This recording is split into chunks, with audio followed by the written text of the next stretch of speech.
Hello friends, 7ই August 2025 Sidhu Kanu Birsa ইউনিভার্সিটির তরফ থেকে অফিসিয়াল ওয়েবসাইটে একটি নোটিফিকেশান জারি হয়েছে, যেখানে বলা হয়েছে প্রত্যেক বছরের ন্যায় এবছরও পিজি অ্যাডমিশনের নোটিফিকেশান কিন্তু রিলিজ হয়েছে, যেখানে বলা হয়েছে যে 8ই আগস্ট থেকে কিন্তু অফিসিয়াল যে ওয়েবসাইট আছে pgskbu.ac.in, এই ওয়েবসাইটের মারফত আপনি গিয়ে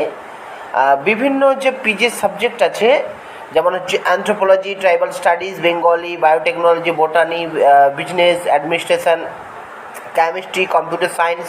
commerce, economics, education and English, environmental science, geography, history, libraries and information science এবং জার্নালিজম, মাস কমিউনিকেশন, কুডমালি, ল এবং mathematics, performance arts, music, Sanskrit, Santali, sociology, sports science and geology, এই যে সাবজেক্টগুলো আছে, এছাড়াও আরও অনেক ধরনের সাবজেক্ট আছে, আপনি পড়ে নেবেন।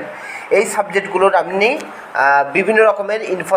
অ্যাডমিশনের জন্য আপনারা অ্যাপ্লাই করতে পারেন সিধু কানু বিরসা ইউনিভার্সিটি, যেটা আছে আপনাদের পুরুলিয়াতে। এবং এটা কিন্তু খুব একটি ফেমাস ইউনিভার্সিটি, যেটা কিন্তু স্টেট গভর্নমেন্টের আন্ডারে আছে। তো আপনারা যারা পিজি করতে চান, মানে পোস্ট গ্র্যাজুয়েট করতে চান, আপনারা যদি জিওগ্রাফি হতে পারেন, সংস্কৃতের হতে পারেন, তো আপনি যেই সাবজেক্টের জন্য পিজি করতে চান, তাহলে আপনারা এই যে অফিসিয়াল ওয়েবসাইট আছে pgskbu.ac.in, এই ওয়েবসাইটে গিয়ে আপনারা অ্যাপ্লাই করতে পারেন অনলাইন পিজি কোর্সের জন্য, যেটি কিন্তু 8ই আগস্ট থেকে অলরেডি কিন্তু শুরু হয়ে গেছে। এই ছিল আজকের বিজ্ঞপ্তি সিধু কানু বিরসা ইউনিভার্সিটির পিজি অ্যাডমিশনের নোটিফিকেশান। ভিডিওটি ভালো লাগলে লাইক করবেন, কমেন্ট করবেন এবং আমার কেরিয়ার পয়েন্ট চ্যানেলটি সাবস্ক্রাইব করবেন, যাতে আমি চাকরি সম্পর্কিত বিভিন্ন ধরনের আপডেট আপনাদের প্রোভাইড করতে পারি। এবং ভিডিওটি দেখার জন্য আপনাদের অসংখ্য ধন্যবাদ। ভালো